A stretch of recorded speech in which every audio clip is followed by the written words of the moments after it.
Okay. I'm bummed. Absolutely, man. So as we get started here tonight on the Gauntlet, we're going to start off the segments like we always do. Ladies and gentlemen, sports morons of the week. And it was a very eventful week, and there's a whole lot of nominees that I have. But I'm going to start us off with something that absolutely disgusted me when I seen this. So I believe it was on Thursday of this week. It was either Wednesday or Thursday. The NFL announced the new schedule for the NFL season. So now you guys are able to pretty much book your flights, any hotels, anything like that, so you can go on your trips. So I decided to take it upon myself and check out the NFL schedule. I already seen the Eagles schedule. I feel good about it. But man, I just was interested. I was like, you know what? Thanksgiving NFL has been going really downhill the last few seasons. So I was like, you know what? Let's check this out. Like, who is the Thanksgiving Day lineup for this season? Lions, Bills. We have the Detroit Lions playing the Buffalo Bills. That game has 45-10 written all over it. No offense, Detroit Dom, but we've got a really weak opponent the next week. For the second game, we have the New York Giants going to Dallas to play against the Dallas Cowboys. Absolutely disgusting, absolutely terrible matchup.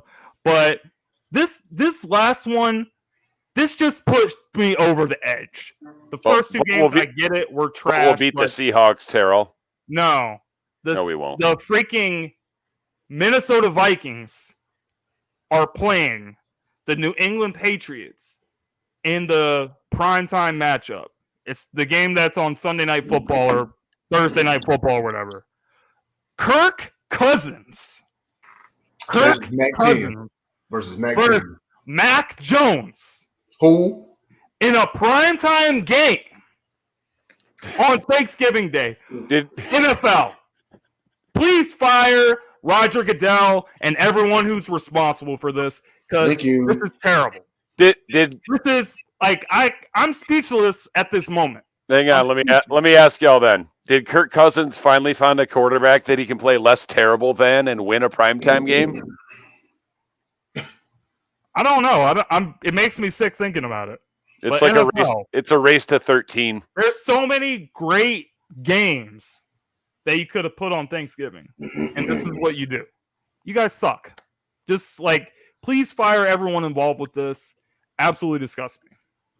Yeah, I don't know how they what the process is as to how they obviously you're going to get a Lions game, you're going to get a Dallas game, but how do they go about putting that matchup together for that third game?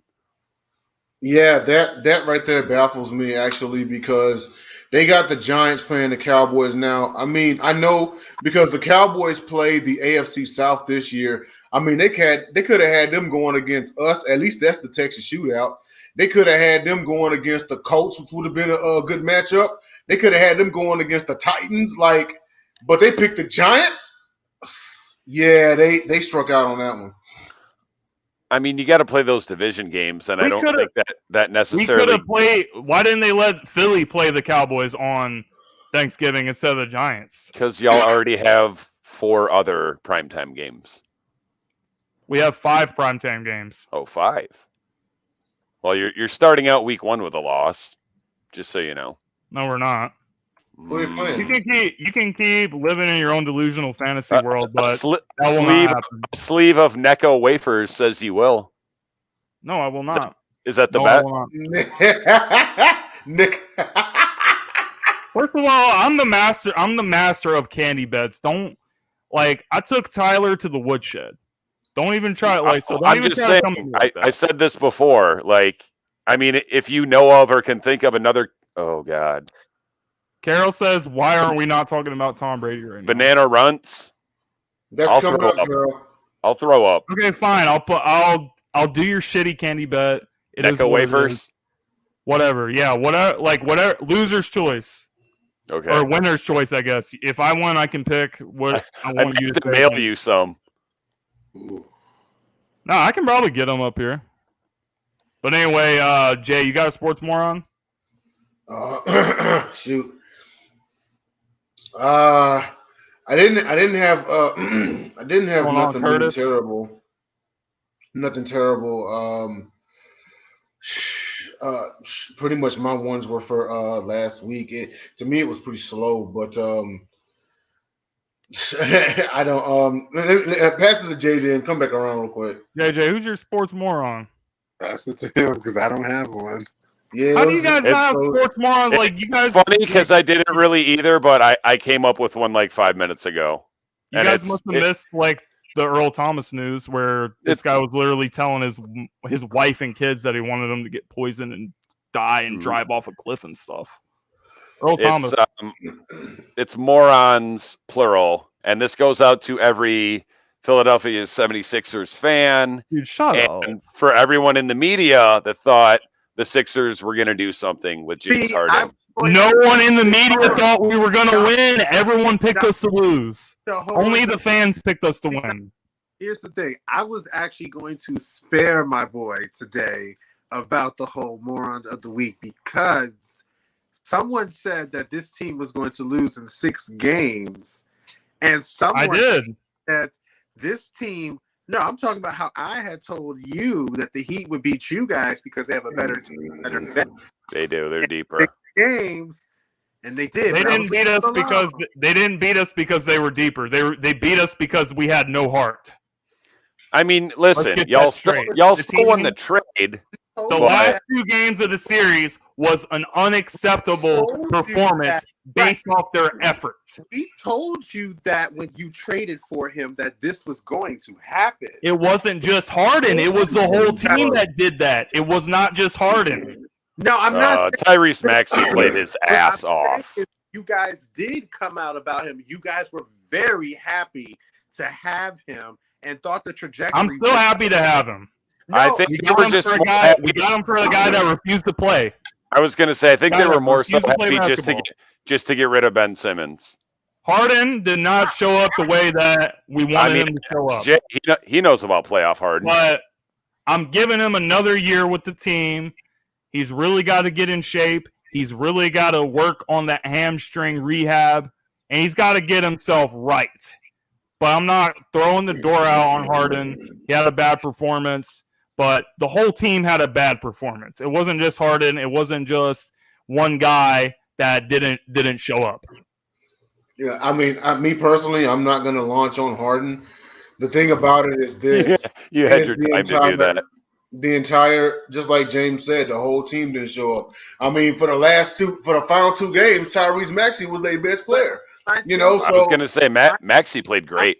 I'm not taking that as because when this whole series was still going on, the actual explanation people wanted was James Harden is back. He's going to carry us a load till Joel gets back. So I can't let you guys use that to help you when you guys were in the series. And then when it doesn't happen because the guy that you thought was going to perform did not perform. We never said James Harden was going to carry the team. No, he does the same thing he does every year. I'm not talking about you. I'm talking about in general. This is James Harden. That they wanted to have James Harden. Okay, we just beat Toronto. James Harden will at least get us a game or so we can get back to home when Joel can come back game 3. It wasn't I don't expect him to be this. I thought he was doing very well. But again, he is not that person. So, but if you're going to be saying that he can take over the top, which y'all did after game 5, you guys definitely, no, game 4, whichever one where he dropped off 40, everyone, this is the guy. So, well, he still has it. He showed that he still has it, but if we're going to consistently, if we're going to be able to give that credit, then you also have to take the heat when he doesn't show up, which is what you guys would needed him to do in a game 6 do or die. I'm not saying he doesn't deserve any blame, Joseph. I never said that. What I said was he doesn't deserve all the blame that everyone was like, oh, it's all Harden's fault that we lost. It's not. It's just not.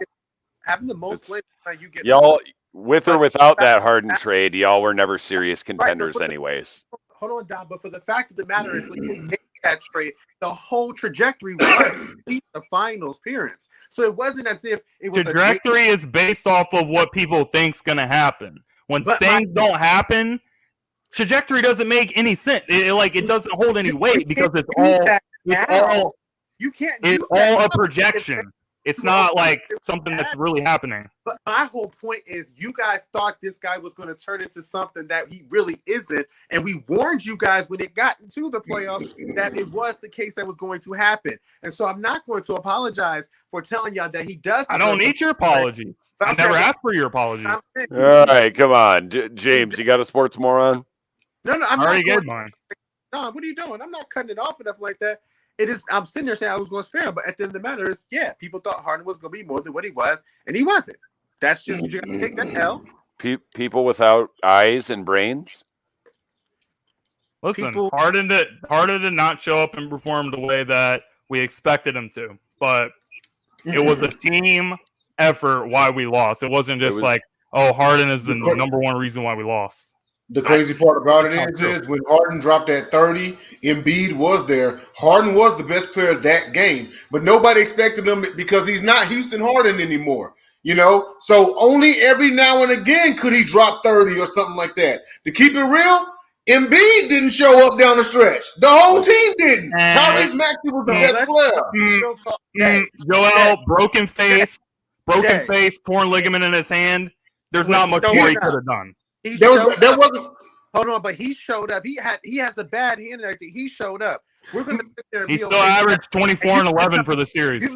So Joel Embiid finally played through his injuries for once. 14, 15. Yeah. You're okay with 5. You're okay. Now you're okay with 5. On top of that, you're okay with 2 shots. You're okay with 2 shots. It got to. I didn't say I was okay with it. The whole team sucked. We've spent too much time talking we don't have time to keep doing this. We got to move on to the next segment. Too much time talking about. We have other segments. We have other segments to get to. All right, we're never going to agree on this. So we need to move on. The player of the week. There's my take. You guys were the moron of the week. There's my take. Okay, we were the moron of the week. Yeah. Good job. Exactly. Okay. Thanks for agreeing with me. Drew Brees. Drew Brees is our player of the week this week, guys. So he played a very, very long NFL career. Had some great seasons with the Saints. He threw for 80,000 yards for his career. He also threw for 571 touchdowns. Got the 1 Super Bowl ring in 2009, 2008, 2009, I believe it was, or 2009, 10. 2009. And it was a great performance. It's actually one of the most, I think, underrated Super Bowls of all time when you look back at this Super Bowl. And the Saints came out on top, and it was a big story with the whole Hurricane Katrina, all the good stuff, or not good stuff with that. So, you know what? I think he was a great quarterback. I don't think he was ever on the level of Aaron Rodgers, Tom Brady, or Peyton Manning. And, he also never won an MVP. So I never really saw Drew Brees play and was like, yeah, you know what? He's the guy. He's the best quarterback in the entire NFL. Never thought that about him. Well, with Drew Brees, and keep in mind, out of the relatively short list of quarterbacks to have thrown for 5,000 yards in a season, Brees is on that list 5 times. And he also holds the record for most consecutive games with a touchdown pass. He broke a 52-year record that was held by Johnny Unitas. Now, a lot of people, they actually will give, and in my opinion, the egregious take, how can you put the man in the Hall of Fame when he doesn't have a most valuable player? Well, if that's the case, then take Aikman out the Hall of Fame. He don't got a most valuable player. Thank you. I mean? You don't have to win a most valuable player to be. I didn't say he's not a Hall of Famer because he doesn't have an MVP, but he was never the best. He was no. I agree with you. He was never the best. This is just people saying in general. He shouldn't be in the Hall of Fame because he doesn't have a most valuable player. I mean, we all know. Is it fair to say that Drew Brees never won a most valuable player because he was in the era of Manning and Brady? That's pretty hard to win a most valuable player when you are in it. Exactly. You know what I mean? A decent part of Aaron Rodgers' career, and he never exactly. And Aaron Rodgers an MVP because he didn't deserve to. Yeah. Yeah, so you can give the same argument, even for Aikman. He was in the era with Elway, Favre, just much better, But as a quarterback, you cannot, and not only that, but the man he essentially brought back undersized quarterbacks because we talk about the Doug Flutys of old and the Russell Wilsons and Kyler Murray right now. He took my Drew point. Brees was like 5'9", 5'10", maybe 200. And the crazy part about it is Drew Brees actually had wheels, but he preferred not to run, But and Brees was never really known for a big arm. He was just deadly accurate across the middle. He was a sniper. He was pinpoint. So absolutely, I believe he's the first ballot Hall of Famer. And JJ, go ahead, man. All right, I will go real quick, JJ. Just want to welcome Eric Wilson to the show, host of the Sport 3 and part of the Sideline Sports team. What's going on, Eric? Always good to see you, James. JJ, pleasure to see you. My brother Jay, how are you? Good, homie. Good to have you, JJ. How'd you work? I knew he was coming to me last, so he wouldn't say anything. It's cool. I'm the ghost who walks. Go ahead, JJ. No, so let's take it to a Yugi reference. He's the Joey Wheeler of the main Yugi arc. He is not going to be on Kaiba and Yugi's level, but he's good enough to beat the best of the best outside of those two, which in that case was Peyton Manning and Tom Brady, or Drew Brees, or Aaron Rodgers and Tom Brady. He's a great quarterback. He's just always going to be the one that's always going to be ranked behind them. But it was like a story that came full circle because whoever said Aikman is trash, you're right. Sorry, got Jay. Orleans right after having a bad knee injury that usually would have ended his career at that time. Shoulder at that time. So for him, when that city was revitalizing itself, it was also revitalizing him. And it just seemed like it was match made. And so getting that Super Bowl kind of just defined New Orleans for the next 10, 15 years. Mm-hmm. They have much continued to be relevant with this team, but it all stems back to how that team came from the Aints. I was going to say, yeah. Mm-hmm. The big reason why. And so he's Joey Wheeler. He's Joey Wheeler, the Yugi of the NFL.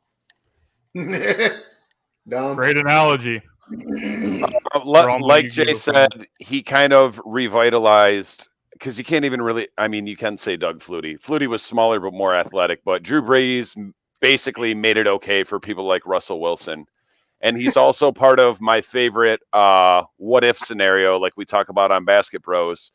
He was all set to sign with the Miami Dolphins when Nick Saban was the coach. I would have rather that happened. Saban stays in Miami, and then we don't have to deal with this Alabama nonsense, because y'all know I hate dynasties. But yeah, one of the best ever. And I always loved Drew Brees dropping back and taking a snap and dropping back, because he was so short to see over the, who am I? Having to look up to see over those O-linemen. But deadly accurate arm. Never had a strong arm. Underrated athleticism, but it's Drew Brees. Completed 67% for his career. But Eric, what stands out for you when you're looking at Drew Brees' career and everything he brought as a player? You have to look at how that man rallied a whole entire city, a whole entire state, and a whole entire country with what happened with New Orleans during Hurricane Katrina. 100%. Drew Brees was the guy who grabbed a city, put it on his back, and said, "Believe in me, and I will bring you back to relevancy." Because honestly, before 2009, 2010, whenever it was, and I apologize for not knowing the correct year, they were the Aints. The Aints. That's what they were, and that's what we knew them to be. They were the bottom of the barrel. But Drew Brees, Sean Payton, that entire organization, and every man on that field during that season, they played with a city behind them, which propelled them to the next level. For all the accolades that Drew Brees has, facts are facts. Brady's pretty much going to surpass most, if not all, if he hasn't done that already, his records. Yeah. But Drew Brees, given his size, given his stature, and given sometimes some of the things that he has said that might have been a little off color or off-putting, the man is truly a first ballot Hall of Famer. Did he get screwed out of a couple championships? that still is debatable. But he's a first ballot Hall of Famer. Yeah. And all I remember is that year, whether you loved him or you hated him, everybody wanted the Saints to be successful. It was almost like a foregone conclusion that the Saints were going to win because there was so much energy just poured into the rebuilding and revitalization of that city, of that town, and then of that football team. Perfect story. No doubt about it. That's the best way to sum it up, I think. But we got to get to some NFL headlines now. There was a few things that happened this week. The first thing that I thought was really interesting was Josh Lambo is suing the Jacksonville Jaguars, or they're going to open up a lawsuit if they haven't already. And they're taking this thing to court over the whole situation with Urban Meyer, where he kicked Josh Lambo during practice or during warmups or something.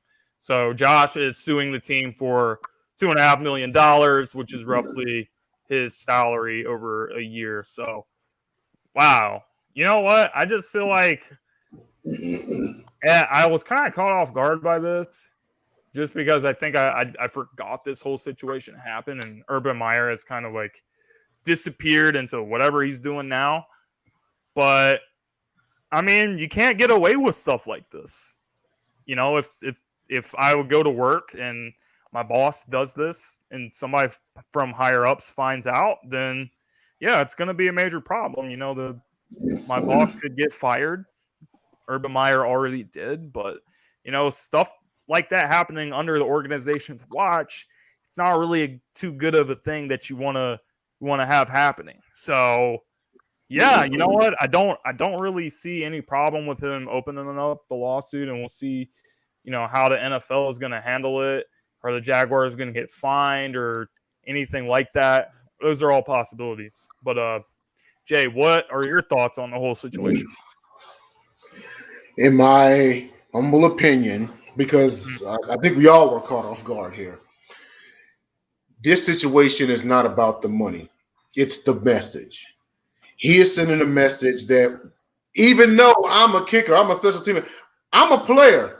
And us players, we put in the amount of work that we do, and we will not be treated with disrespect. So much so that you would walk up and kick me in the leg while doing warm-ups. You know, I think he is sending a very ugly message out there to teams. I'm talking about personnel, coaches, whoever, that we're not going to take mistreatment lying down. You know, and this could go really one of two ways. Either they can outright settle and nothing comes of this and the mistreatment continues, or more and more of these lawsuits will pop up and something will be done, because at some point in time, if enough of them pop up, the NFL's got to buckle down and say, okay, because we don't want to be shelving out all of this money all the time. We got to start cracking down on these personnel. We got to start cracking down on mistreatment of players. So we could see not just fines, but outright suspensions, people's jobs, just like you said, James, you know, being on the line. So I honestly think that it is about the message. It's never about the money. Of course, you got to attach a monetary value to any lawsuit, but it most definitely is the message. Go ahead, JJ. To be honest with you, I had not been paying too much attention to this story because at the end of the day, I typically do that when it comes to the civil lawsuits. But to Jay's point, does he have enough to show? I mean, the message is being sent, but on the NFL side, is Urban Meyer isolated incident, or is that all? There's other ones that have been known out there. And to my knowledge, I haven't heard too many other incidents that were similar to Urban. And truthfully, honestly, I don't know. I think people did a nice, good job trying to think Urban Meyer was going to work, but he never was. And so at the end of the day, I'm not surprised that this is happening.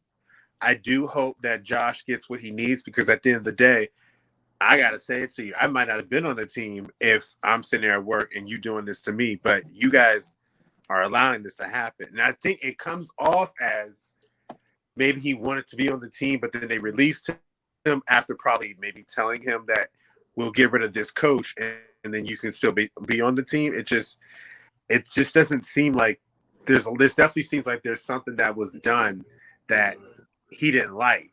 And now this is the action or the retaliation to that.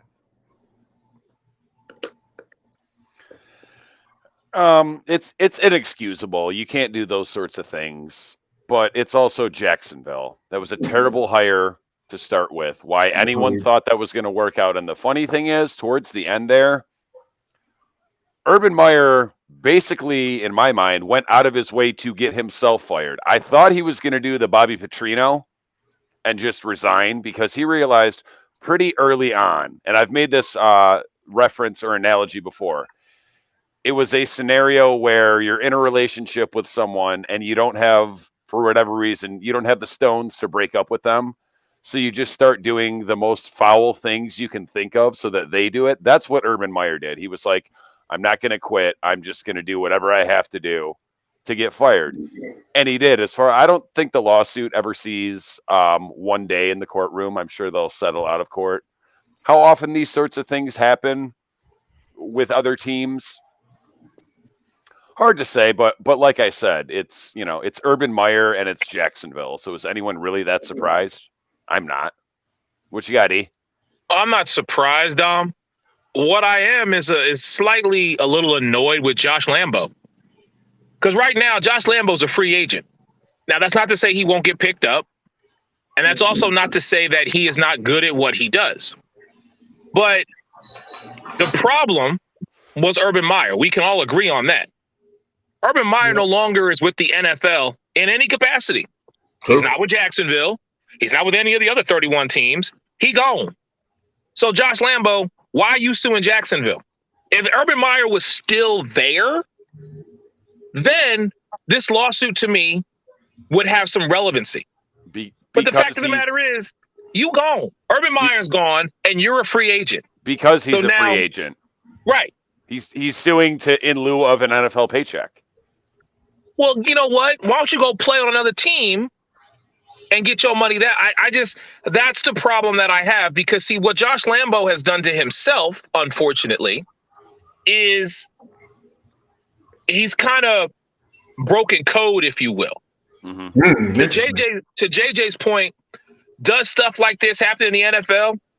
If you don't believe that stuff like this happens in the NFL, I got some water in Montana to sell you. Okay, mm-hmm. let me just put it to you like that.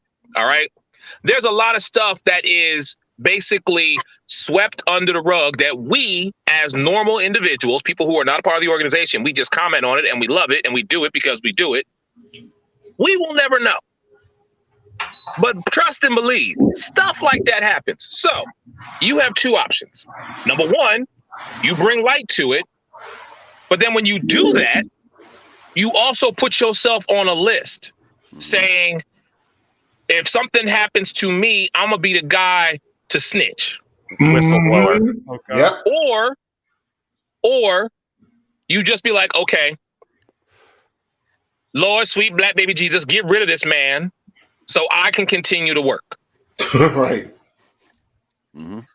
In Josh Lambo's case, you a free agent. Now, my hope is that he gets picked up. My hope is that he gets his $2.1 million and he can move on from this. But still in today's culture, that is where we live. And that's the harsh reality. Yep. And then to Eric's point, at some point, to the second option, like, okay, well, hopefully they just get rid of this man. Well, now you're stuck between a rock and a hard place. If they're one of those coaches where they've been around so long, they're untouchable. So now what do? Ask for your release?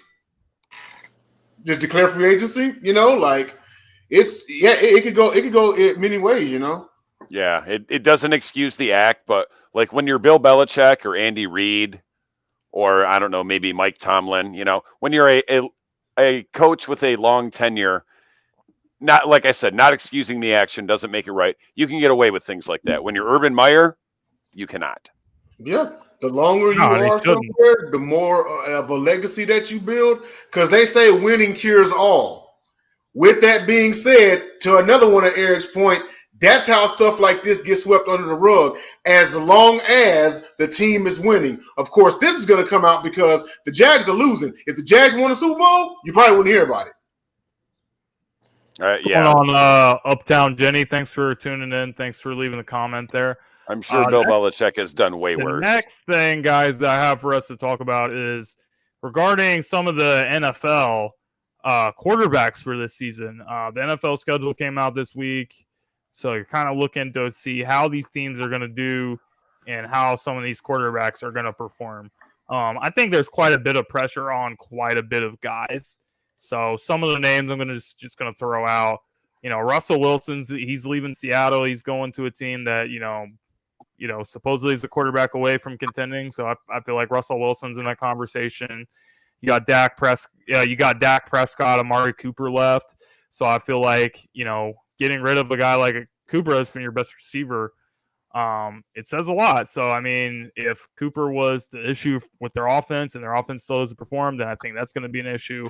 You got Jalen Hurts in his second year trying to prove to the Eagles that he can be the franchise quarterback, or they're going to move on from him. They have 2 first-round picks in 2023. But there's quite a bit of guys that you could say. So I guess we'll start with Dom.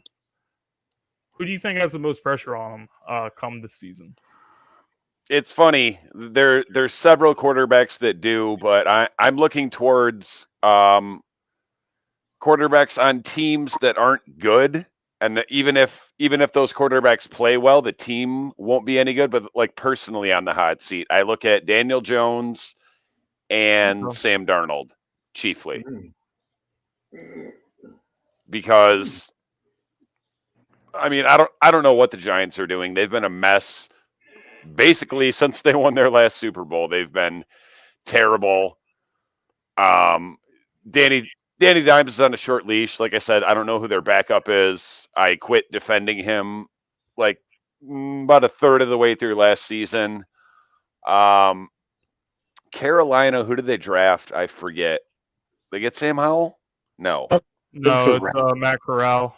Also Carson Wentz and Matt Ryan.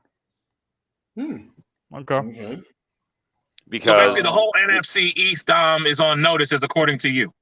Yes. Jalen Hurts, not so much. He will be as good or better than he was last year. I think that loss did him a lot of good. I expect him to be better this year. I think Philly would or should win the division.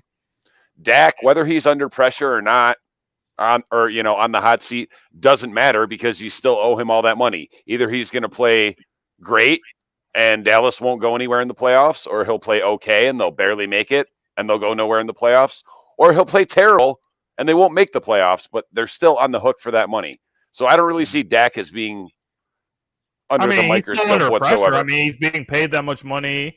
He's playing for quote unquote America's team, all this other stuff. Yep. So I mean, we know what Dak schedule is. Oh, also Tua. They do. There's so many. Yep. I would say however many I named plus a few more. Okay. Jared Goff. No. Kirk Cousins. Justin Fields. Pressure is more defined of expectations of being good and winning. Yeah. That's pretty much what I define it as. So, well, like I said, that's why I started out that statement the way I did. I feel like it's Kyler Murray, and I don't even really feel like it's close. Because if you look at Kyler, everyone can rave about his talent. We're just talking about Doug Flutie and Drew Brees and like short quarterbacks, so it's pretty ironic. But Kyler is a guy that he's trying to get paid. He's trying to get all this money. Last year in the playoffs, absolutely terrible performance. You've seen him start off the season really, really hot the last few years. And the second half of the season, he just tails off. And then, there was a lot of finger pointing going on after that playoff loss to the eventual Super Bowl champion Rams, who's also in their division. So I feel like for Kyler, if he really wants to be seen as an elite level talent at the quarterback position, he has to go out and prove it this season. He already has an excuse because of DeAndre Hopkins being suspended for 6 games. So if he doesn't perform, people are going to say, oh, well, he doesn't have his top receiver. Well, if you're that type of guy, if you're that level of a franchise quarterback, then you're going to have to elevate the team without your best receiver at times. Because that's what James, let me add one more piece to that really quick. Yeah. Rhetorical question to the Gauntlet podcast here. 2 years ago, where was the Super Bowl played? 2 years ago. Tampa Bay. Last year was in And LA. what team won the Super Bowl? Tampa Bay. Last year, where was the Super Bowl played? Los Angeles. And who won the Super Bowl? Los Angeles Rams. Rams. Where's the Super Bowl being played this year? Is it in Arizona? Not Yep. Philly, damn it. There is no. Yep, That is it's in true. Arizona. So, gentlemen, I say this to you. James hit the nail on the head, and I'll just piggyback off that point. You want to talk pressure? You've just seen two quarterbacks do what no team has done in 50-plus years. True. That is host, play, and win a Super Bowl in their stadium. Great point, Eric. Mhm. Kyler's not that guy, though. I never said he was, Dom. But He could we needs to honestly be, say that though. Matthew Stafford in year one was going to be able to get it done with Los Angeles? More importantly, could we Yes. say that Tom Brady could In get it year done one. his Yes. first year in Tampa? Yes. Mhm. Yeah. Okay. All right. They both walked into great situations. The other thing you got to look out with Kyler is the With fact Tom that Brady, you put the best quarterback on a top 5 roster. the other thing you got to look at is the NFC is not as strong as it used to be. Like, for the Cardinals to go into the playoff, even if they make the playoffs, they win 10 or 11 games or something, and you lose in a wild card round, and Kyler has another performance like he did, that's just unacceptable. And that's just not a guy that I'm going to commit a bunch of money to. There in the NFC, there's one great division and 2 other good teams. You've got the NFC West and Tampa and Green Bay, and that's it. Oh. And we know about playoff Green Bay. Yeah. As a matter of fact, that was going to be my short point. In my honest opinion, and I know everyone's got theirs, but I think the most pressure is on Aaron Rodgers because he did all of this in the offseason. Devontae Adams left because they paid a new contract to Aaron Rodgers to where Devontae couldn't get his money. Then he's out there, hey, I don't care. I'm not going to get paid in Green Bay. I'm going to go play with my best friend. He got his money out there, you know. He did all this drama and has been doing it for the last 2 off seasons, you know. And it's like, okay, making folks think, is he going to leave? Is he going to stay? Is he going to leave? Is he going to stay? You know, him being this drama queen, I'm pretty sure Green Bay is like, you know what? A ring better come with it, you know, because it's been, let's call it what it is. It's been a toxic marriage with Green Bay and Aaron Rodgers for the last, 5-7 years? So, yeah. And I've said it for about that long. Aaron Rodgers doesn't care about winning, and that contract just confirms it. You know, and so at some point in time, it's like, hey, when's a ring going to come out of this? You won 2 MVPs, cool, but what about the city, bro? You know, so in my opinion, Aaron Rodgers is the one that got the most pressure just because of the off-season drama following the season. All right. Fair enough. Go ahead, JJ. Not bad. You have Aaron Rodgers. I was going Ryan Tannehill, just for the simple fact of the matter is they got rid of AJ Brown. We've been to the playoffs the last 3 straight years, I believe. He ain't worried about Malik Willis, bruh. I think he is. But the point Why? is, this team has been still riding behind you. You've kind of got yourself revitalized. The pressure's on you to continue because they're letting you know that they're looking at another quarterback. I do also agree with the Aaron Rodgers one because at some point you got to get through. Like, you can't keep not getting through and not have the pressure that stay on you. And so I'll go with that one. Okay. You know, it's like with Aaron Rodgers. You know, it's kind of like that toxic relationship. It's like, okay, he's acting up, but when is he going to come home with some flowers? When is he going to take me out to dinner? When is he going to, you know what I'm saying? And he's pretty much just doing whatever he wants because he knows. And we've seen Aaron Rodgers do this. We've seen him pin that front office to a corner, and everyone's scared to lose him. So he has room to act the way he does. He does it every year. But who is Green Bay? Honestly, though, hey, my man, who is Green Bay without Aaron Rodgers? No, true point. They're. I ain't gonna say they're below the line, but they're about mid-tier. I would. And you know poverty. my feelings. Listen, you know my feelings towards Dom. But I'm gonna tell you right now, if Aaron Rodgers is not on the Green Bay Packers, I would put them below the Detroit Lions and Chicago. I cannot wait for the Jordan Love era. Can't wait. Well, you're gonna have to wait another 5 years or something. But with that being said, next topic, next headline was Tom Brady signing a big deal, big money deal with Fox Sports. 10 years, $375 million is what was reported over 10 years. And his guaranteed salaries between 20 to 25 million a year. It makes him the highest paid sports analyst of all time. And obviously with Fox, they recently just lost Troy Aikman, and he's going to ESPN. Him and Joe Book are doing Monday Night Football now. So it's going to be a little different. So I feel like we're going to see Tom play another year, and then he's going to be their guy. He's going to be doing all the games, like what Troy Aikman's been doing for them for years. Tom Brady is getting it into the broadcast business. I think he's going to be really good. I mean, yeah, there's a reason ESPN and, all these companies, NBC, they signed Drew Brees. Fox is going, they're adding Tom Brady. ESPN had talks with Peyton Manning a few times in the past. So, yeah, you know what? I think it's a great move by the Fox Sports Network. And I actually think that, as much as I'm not really the biggest Tom Brady fan, but he's a true student of the game. He has a lot of knowledge. So I feel like I feel like he'll just do really, really well on TV. This man just pulled off. He got broke off massive heist money and ain't called one game. But I actually kind of foresaw this coming because I said that once Tom Brady retires, he's not going to go into coaching. When he's done with football, he's going to be done. Like, he's not going to coach or anything like that. Now, I didn't see analysts coming. I said he was going to go into acting, but which actually still remains to be seen. The man's got the rest of his life. But no, I like the move. Because at the end of the day, Tom Brady is addicted to football, and it's a mental thing. Once you're done playing the game, how can I still be tied to it and still get my fix? But I don't want to coach. Oh, well, I'll just call games. You can talk forever. Tom can talk football till he's 80, 85 years old. So yeah, I think this is a great move. As someone who's a student of the game, just like you said, Jimmy, and someone who can break down, I can kind of see him as how Tony Romo still calls it, like he's in the huddle.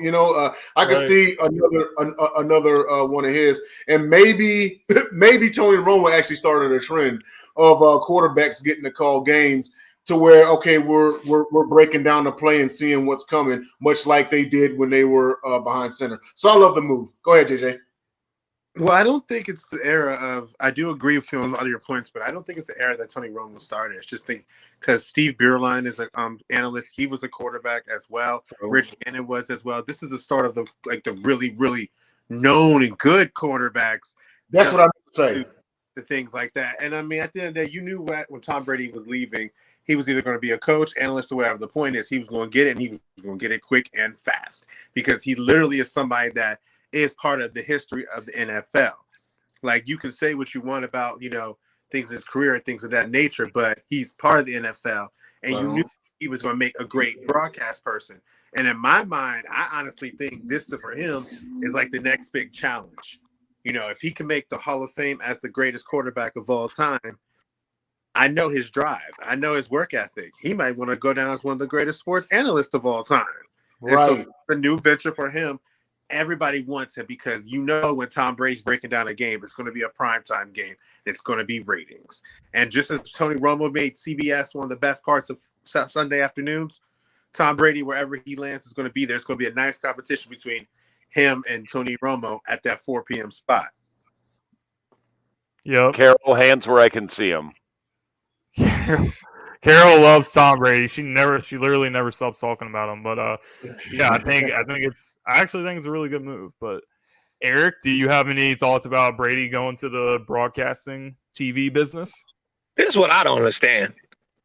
We have never heard this man call a game in our entire life. We've seen him in the huddle. We've seen him in post game. We've seen him in locker room interviews. We've seen him sit down with some of the best and have one-on-one conversations with him.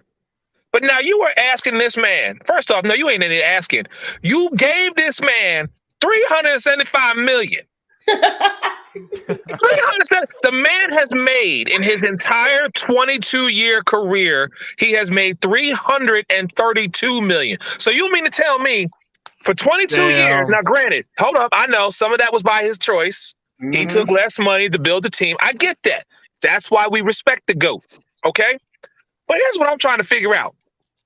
You ain't never, ever had Tom Brady call a football game. You ain't have. You gonna hand him $375 million? You ain't doing Tony Romo the same Nets way. gave Steve Nash a head coaching job, but he never coached in his life. I'm about to say you ain't never. My point exactly. Hold on, Eric, but you ain't never heard Tony Romo call a game, and he's one of the best out there, and he got the big contract when he signed. You never know. I want to know what Tony. Hold on. This is what I want to know, JJ. I want to know, and someone please put it in the comments. Find out what Tony Romo's very first broadcasting contract was, because I guarantee you it wasn't $375 million. Yeah, he took whatever his Tony Rio. Romo just went in and said, "Let me show you what I can do, and then pay me." Tom Brady was like, "Nah, I'm getting mine up front, dog." So that's why I say this is what I say with Brady. Okay, it's Tom Brady, and I'm sure it was a bidding war. Now, listen, I get it. I don't want to see his stupid face on TV anymore. This is what I'm going to say to you. Oh, too bad. You're going to be seeing it for at least 10 years. For me, Tom Brady gets 2 years to prove to me that he can be a color commentator, an analyst, whatever. He gets two. I'll give him a 2-year window.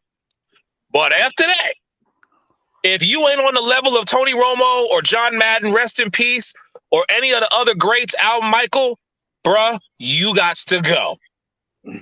I'm with you. I don't know if I agree with that, because at the end of the day, it did not come. I mean, they let Chris Collinsworth be on there for years, and he's terrible. That's disrespectful. On the top of that is we also don't know that they have the production meeting. So typically people in that business can kind of see other people that are outside the business who may have a knack for the business. So these people have had hours and hours, decades and years of time with this guy and seeing him. And so they probably was like, you know what? They may feel very confident that when he gets in, he won't need to see him in 2 years because he's going to hit it off the back the way he is, like people like Tony Romo. Because when Tony Romo first got, there was a halfway divide of whether he's going to succeed or whether he's not. Now there's no problem. So JJ, hold on. JJ, let me say something to you. To the entire Gauntlet podcast, how many shows have y'all done? Roughly? About 60. Okay. So you have 60 shows. All right? So people have seen your work. Yep. In NFL terms, you guys have done almost 3 full seasons with regards to the NFL. And they ain't come calling y'all for $375 million. Give me $3.75 million. That's what I'm saying to you. Bro. That's your law. Give me $375,000. You know what I mean? Like, come on, man. And I don't think we do have the extent of the thing. It's because he's Tom Brady. But honestly, to me, like y'all said, like intelligent dude, student of the game, he's kind of vanilla. Vanilla. Plain. I mean, he's got a really good personality. It has to translate. Tom Brady, the player, I get it, but he's got a good personality. Right. Like Eric said, Tony Romo's the bar. And I don't see him being better than Tony Romo. When Tony Romo first got in, nobody knew what his bar was going to be. That's the point. This is definitely going to be a debate on future Gauntlet podcasts. Like when Tom Brady finally gets into broadcasting, we're going to bring up this episode. And we're going to be like, remember when Dom said that Tom Brady was going to be the worst broadcaster ever? And I mean, I can't say that I'm unbiased. I mean, I hope he is good. Okay. Do you really? Do you mean that? Oh, absolutely. I always want to see good commentary. Okay. Like all that mess I talked about Aqib Talib, but he literally predicted our future last year. Yeah. He could turn into Gus Johnson, or he could turn into Booger McFarland. You know, you just never know. Don't disrespect Booger. Booger, don't ever disrespect Booger. He said that Kelvin Benjamin was a disrespect for to being Booger. a tight end. Historical. But anyway, guys, we're at the part of the show where we're going to get into a non-sports topic debate. So all the sports talk, all the NFL stuff is out of the way now. So I wanted to bring up this question for you guys. So I'm going to give you guys a few options, but you have to erase everything for one of these franchises. Or like movie franchises and stuff like that. So you got DC and Marvel and Harry Potter and Star Wars and Lord of the Rings.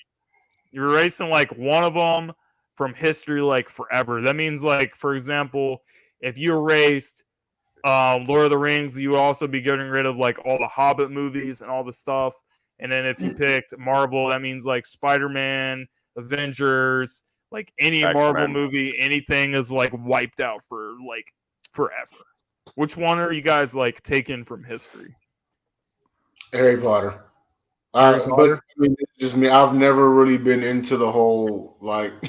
Don't get me wrong. I mean, I respect like it's a highly successful franchise. You know, it just hadn't been my personal friend. And Lord of the Rings, like I look at Lord of the Rings, and I see like the scenes and the CGI and all of that, and it still baffles me why to this day they have not made a Legend of Zelda live action film. Just off of that. You know, but I'd keep Lord of the Rings. I got to get rid of Marvel's got to stay, DC's got to stay, but Harry Potter, yeah, Harry Potter's never really been my thing. I know a lot of kids like it and everything. It's just there's other stuff for them to like, you know. Adults too. I hear the books are great. Yeah, I love it. I do, but this is easy. Star Wars. Never cared about it. Never cared about it. Never watched it. Never wanted to watch it. You're off the show, Joe. I do not care about Star Wars. Never have. Not as a kid. Not as an adult. So that can go. I don't even watch it now. Never really thought about it. Okay. Harry Potter. But honestly, for me, you could also take Lord of the Rings. I tried. I got through that first movie, and right when it finally got good, after them 3 hours, it was over. But yeah, it's Harry Potter. No, like Jay said, no disrespect, but like you can't get rid of DC. You can't get rid of Marvel. You definitely can't get rid of Star Wars. Although the Star Wars era, when I was very young and or before, I've been pretty disappointed with mostly everything that the Star Wars universe has put out for the last several years. But yeah, it's Harry Potter. Shout out to Tyler Ingram watching the show. Congratulations, Big Daddy Ty. Became a father earlier this week. So thanks for taking some time to watch the show, though, bro. We love you and we miss you being on part of the show and everything. But not the best, but I love you, bro. But the next thing I was gonna say for me, Eric hasn't gone yet. Go ahead, Eric. Yeah, shout out to my Sky brother Tyler, man. Congratulations. Listen, as probably the oldest person on this podcast panel, for me it's Lord of the Rings. You know, I was a kid who grew up. Saturday morning cartoons was Spider-Man, Iceman, and Firewoman, whatever she was, Transformers, all that junk. I mean, you can't. But yeah, Lord of the Rings for me is the one that if I had to get rid of one and it was gone from existence, it would be Lord of the Rings. I mean, I'm gonna kind of take like the route that Dom went on this like process of elimination. You definitely can't get rid of Marvel, and you can't really get rid of DC either. Even though I feel like I could probably live without DC, but in the end, like Superman and Batman, it's just too iconic. You can't erase it, even though Marvel is so much better. And then you got Star Wars. Star Wars is also way too iconic. You got like Obi-Wan and Yoda, like, and all the great characters and the great story. Then this is where it gets kind of tricky for me. Because with Lord of the Rings, like what we saw with Lord of the Rings, the level of hype is very similar to recently Game of Thrones. So everyone that loves Game of Thrones, like in the last couple years, they would have loved Lord of the Rings way back up in the day. But Harry Potter, a lot of good books. The movies are cool and everything, but Yeah, I got to go with Harry Potter as well. I mean, all the other stuff, I just think when you stack it up, just a little bit more iconic than Harry Potter. Just because you guys aren't good at wizardry does not mean they have to go. Okay, move on. Just because you don't like lightsabers and TIE fighters doesn't mean Star Wars got to go. It's so boring. Like nothing about it. It's fun. So cut it out. I'm just playing. How is it boring? Because you don't like it? The first 3 Star Wars movies were so ahead of their time. None of it was great. I fell asleep, so I didn't really care. You don't get it. Very sorry. That's okay. I'm very there's a few people Harry Potter, Lord of the Rings. Shout out to Eric with the Lord of the Rings one, because there's very few people. Sorry. Go ahead.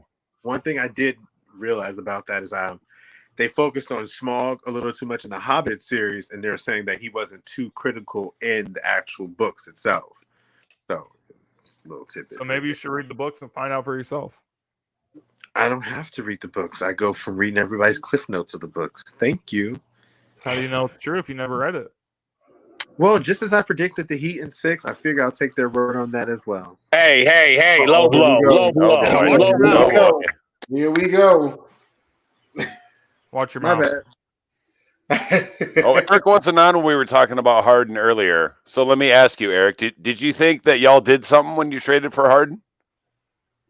See, Dom, that's why I don't like you. He came at me. Like you only have one reason. See, Dom, this is why you and I don't get along, bro. We can agree on so much. That's why I don't like you. Why are you gonna bring up that stuff, man? I listen. I'm asking because you weren't here. Okay, so you wonder how I feel about the whole situation? I think the whole entire team minus Joel Embiid let me and James down. Okay, that's what happened. The whole entire squad: Maxey, Green, Maxey played great. I tell y'all earlier was not this hard. James said almost the same thing. Maxey played great though. Okay, Maxey came through, but in games 5 and game 6, excuse me, where were the complementary pieces to get the job done? Where were they? Don't worry, I'll wait. True. No, you're right.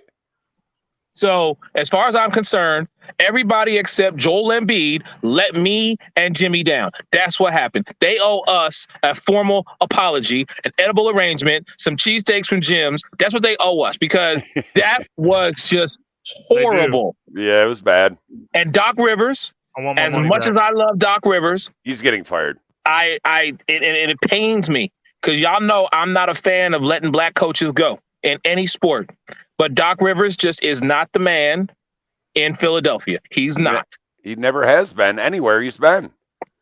So perennial underachiever. So that's how I feel about the situation. Since you want to bring it up, and I wasn't going to say this because it's your show, Dom, and I was going to be nice. But guess what? Come week 1 of the NFL, and we come to Ford Field. Get ready. We're coming to see you. We're gonna whoop y'all's ass. You're going to be 0-1. Just like we did last season on Halloween. Please, 0-1. When we put up 300 and something rushing yards on y'all. So can I make a suggestion, please? I'd like to offer a show idea.